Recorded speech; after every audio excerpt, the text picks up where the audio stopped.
Hey friends, if you wish to play a surf game in Microsoft Edge, then please watch this video. I will guide you through the process. Now I have shared this link with you in the description section of the video. Simply go to this path and hit enter.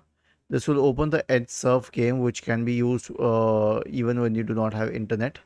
Okay, so you can select the kind of game you want, and then you can use your mouse to serve the person.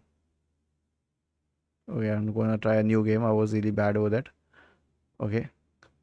No, not this one, not this one. I like zigzag.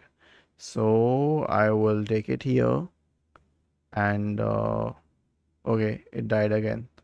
Anyway, you know how to play the surf game now, right? Was this helpful? If yes, then please subscribe to the channel. If not, then let us know in the comment section of the video on how we could help you further. Thank you for watching this video and have a nice day.